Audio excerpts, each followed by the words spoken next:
ओम नमः शिवाय। शिवजी सदा सहाय। ओम नमः शिवाय। गुरुजी सदा सहाय।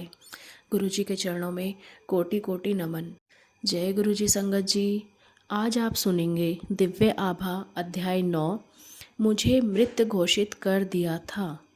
यह इसका शीर्षक है और यह जर्नी शेयर की है श्री अश्विनी शर्मा जी ने, जो कि चंडीगढ़ से हैं।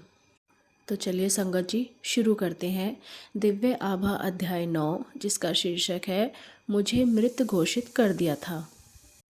गुरुजी से मिलने के बाद मैंने नर्क से स्वर्ग तक की दिव्य यात्रा करी है। मेरी समस्याएं मेरे विवाह के तुरंत बाद ही प्रारंभ हो गई थी। मेरी पत्नी गीता को कष्टदायक अस्थमा रहता था। वह रात भर सो नहीं पाती थी और घबराई रहती थी, क्योंकि उसकी माँ भी अस्थमा से पीड़ित रहती थी। अतः उसे पता था कि इस रोग की पीड़ा कैसे रूप धारण कर सकती है। जैसे यह कम नहीं था, मेरी बेटी तानिया को भी दमा हो गया। पूरा परिवार परेशान रहता था। उसकी औषधियों के लिए मैं बाजार के चक्कर काटता रहता था। उनका आहार बहुत ही संतुलित रहता था। वह अति क्षीण हो गए थे और उनके शरीर और मुख का रंग काला पड़ गया था।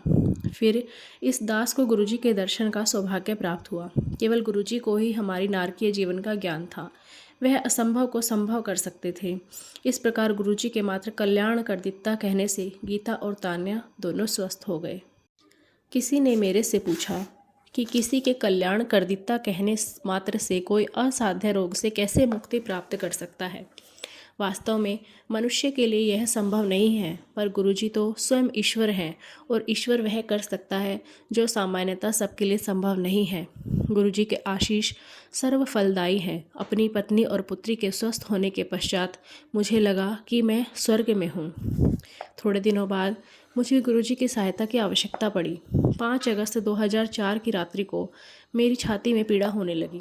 चिकित्सक के पास जाने पर उसने प्राथमिक चिकित्सा देकर मुझे घर लौटकर पूर्ण विश्राम करने को कहा। प्रातःकाल उठने के आधे घंटे बाद वेदना पुनः आरंभ हो गई।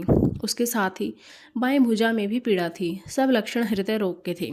चिकित्सक ने पुनः प्राथमिक उपचार करके मुझे लुधियाना के हीरो हार्ट सेंटर में ईसीजी करवाने के लिए भेज दिया। मैंने अपने एक मित्र से मुझे गुरुजी के पास ले जाने की विनती करी। अगले दिन 6 अगस्त को उन्होंने मुझे गुरुजी का चित्र दिया। मेरी वेदना तुरंत समाप्त हो गई। 7 अगस्त को चिकित्सकों ने परीक्षण करने पर देखा कि मेरे हृदय की 2 धमनियां बंद थीं और उन पर शल्य चिकित्सा करी। उसी दिन संध्या को मेरी हृदय गति रुक गई। मुझे मृत घोषित कर दिया गया। तथापि चिकित्सकों की इस घोषणा के बाद मुझे पुनः चेतना आ गई। मुझे यह ज्ञान नहीं है कि कितना समय बीत गया था। चिकित्सकों को झटका तब लगा जब मैंने उनके मेरे नाम और पते से संबंधित प्रश्नों के उत्तर दिए। यह देखकर कि मैं उनके प्रश्नों के उत्तर दे रहा हूँ, वह मुझे तुरंत शल्य कक्ष में ले गए। उन्होंने स्वीकार किया कि मैंने उन्हें अत्यंत भयभीत कर दिया था। मुझे पता है कि आज मैं गुरुजी के कारण जीवित हूँ। मृत होने के पश्चात केवल ईश्वर नवजीवन प्रदान कर सकते हैं। अतः गुरुजी ईश्वर हैं। जय गुरुजी।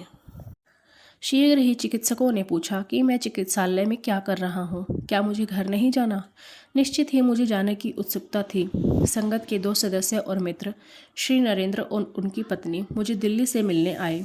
उस समय तक मैं काफ़ी स्वस्थ था और घर आ गया था। 2 सप्ताह के बाद मैं गुरुजी को अपना आभार प्रकट करने दिल्ली गया। गुरुजी के यहाँ मैंने चिकित्सकों के खान पान की परामर्श की अवज्ञा कर लंगर ग्रहण किया। मैंने टिक्कियाँ और गोलगप्पे प्रसाद के रूप में खाए। अब मैं पूर्णतः संतुष्ट और स्वस्थ हूँ। मैं गुरुजी की कृपा से ही लिख पा रहा हूँ। जय गुरुजी। गुरुजी से मिलने के पश्चात मुझे प्रतीत होता है कि मुझे इस संसार में सब कुछ प्राप्त हो गया है। मैं अति प्रसन्न और चिंता मुक्त हूँ। गुरुजी ने मुझे अपने अनेक अन्य रूपों में भी दर्शन दिए हैं। अनेकों बार उन्होंने ऐसे असंभव दृश्यों के दर्शन कराए हैं जो सामान्यतः नहीं दिखते। एक दिन जब मैं गुरुजी के पास बैठा था तो गुरुजी मेरे सिर से मेरे शरीर में प्रवेश कर गए। मैंने सोचा कि थोड़ी देर में वे बाहर आ जाएंगे, पर ऐसा नहीं हुआ। जैसे ही यह विचार मेरे मन में आया, मैंने देखा कि वह बाहर आए और उन्होंने शिव रूप धारण कर लिया। माँ गंगा ने उनके केशों से निकलकर मेरे शरीर में प्रवेश किया। उसके पश्चात उनके शरीर से शेषनाग ने निकलकर इस दास के कपाल से प्रवेश किया। शेषनाग ने ओम और ओम नमः शिवाय मेरे पूरे शरीर पर लिख दिया। शेषनाग ने मेरे शरीर से स्टेंट भी निकालकर बाहर फेंक दिए। अब वह मेरे शरीर और हृदय की देखभाल करते हैं। जय गुरु जी।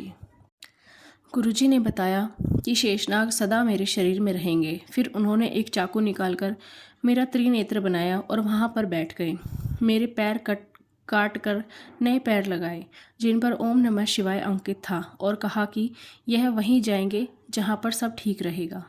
फिर उन्होंने मेरे चक्षु निकालकर वहाँ पर मयूर पंख से ओम लिखा और कहा कि यह केवल अच्छा देखेंगे, बुरा नहीं। गुरुजी सदा मेरे साथ रहते हैं। हम अपने परिवार के सदस्यों और मित्रों को छोड़ सकते हैं, पर गुरुजी हमारे साथ रहते हैं। वह हमारी समस्त चिंताएं दूर कर हमें आनंद प्रदान करते हैं। गुरुजी इस जीवन में मेरे सब कुछ है, मेरे पिता, माता और मित्र। मैं उनके बिना नहीं रह सकता।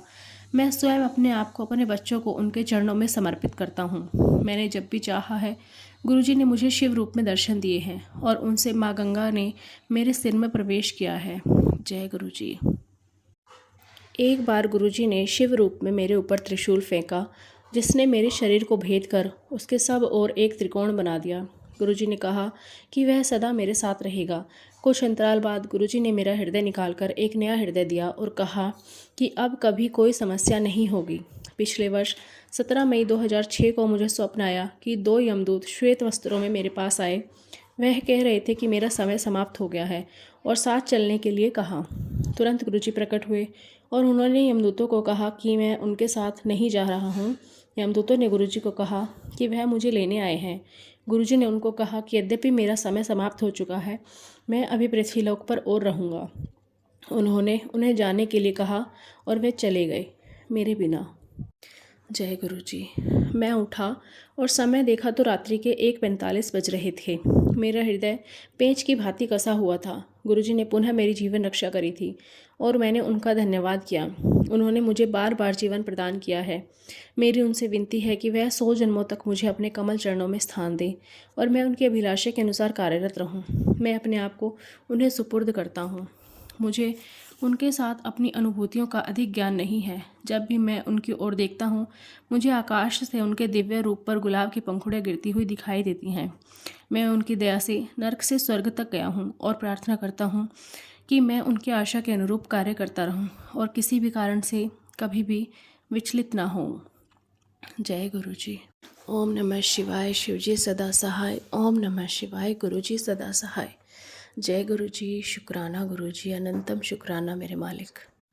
तो संगत जी, कैसा लगा आज का अध्याय हमें ज़रूर बताइएगा। कोई भूल चूक हो गई हो तो उसके लिए क्षमा करिएगा। और यदि आप अपना सत्संग हमारे साथ शेयर करना चाहते हैं तो डिस्क्रिप्शन बॉक्स में दिए गए व्हाट्सएप नंबर पर आप अपना सत्संग रिकॉर्ड करके भेज सकते हैं, या फिर एक मेल आईडी भी दी गई है, आप उस पर भी भेज सकते हैं। गुरुजी अपनी कृपा हम सब पर बनाए रखें। इन्हीं शब्दों के साथ आज का सत्संग समाप्त करते हैं। जय गुरु जी। शुक्राना गुरु जी।